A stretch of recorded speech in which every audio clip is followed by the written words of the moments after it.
Hi everyone, welcome to the final episode of Healthy Minds in Challenging Times. Today I'm going to talk to you about a very powerful tool that each and every one of us is equipped with, your mind. I mentioned previously that it's not always going to be possible to see things in a positive way, and that's totally fine. However, I also said I'm a big advocate for trying to see things positively, so I'd like to touch on that to begin with. Focusing on positives in the long run is really beneficial for your mental health and well-being.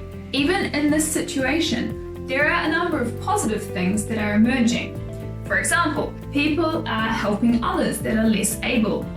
People are coming up with creative ways to support local businesses. People are rewriting songs to create humorous parodies. Maybe for you individually, you're able to work in your sweatpants. Some might see that positively. I know I do. A practical thing you could do in this regard is writing down a highlight of your day. I guarantee you, even if you didn't leave the house, something positive, something good will have happened in your day. Even if it's just the fact that the sun is shining, or you listen to a really uplifting song in the morning, or you manage to catch up with a friend you haven't talked to in a while. Channeling your focus onto more positive things puts you in an overall happier mood. You can also try to reframe how you perceive a situation.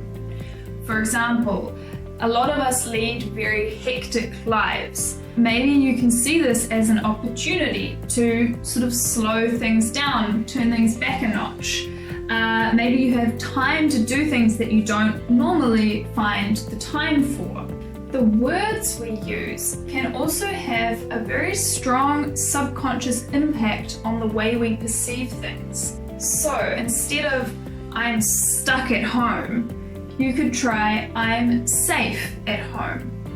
It's a very small difference, but it can go a long way.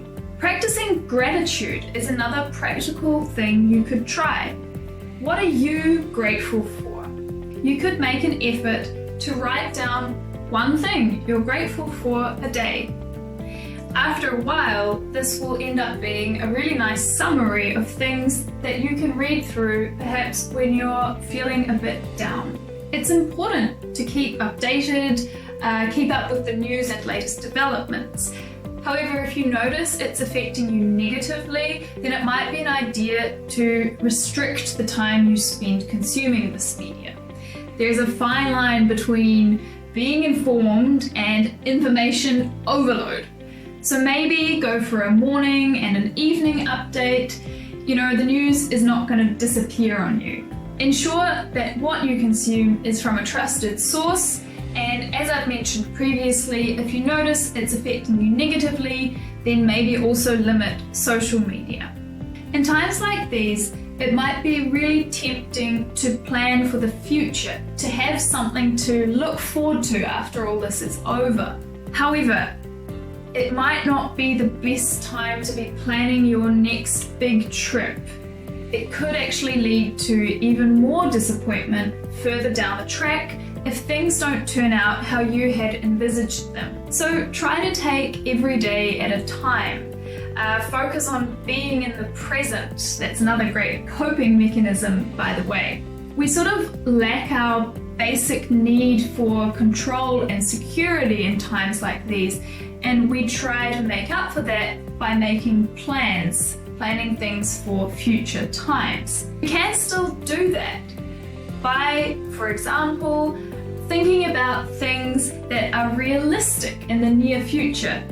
Maybe you look forward to having an ice cream from your favorite ice cream parlor down the road, or maybe it's hugging your grandma.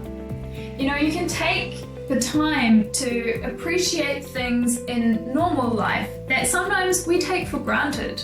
One day, hopefully in the near future, we'll be sitting outside in the sun at a cafe, we'll go to the cinema, and it'll be the most wonderful thing. Something that also often gets forgotten.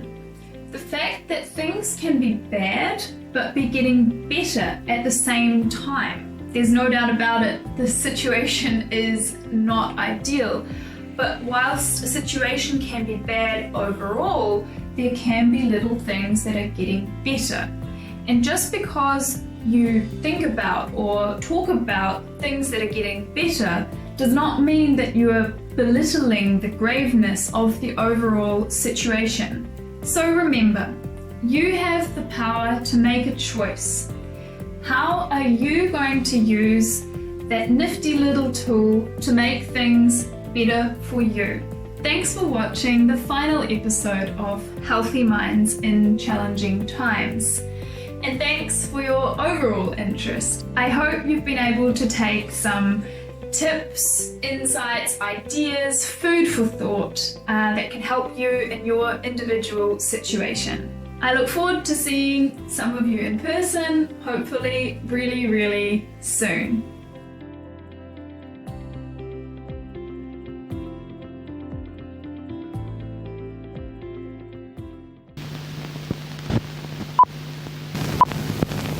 Hello, cats and kittens. No, in all seriousness.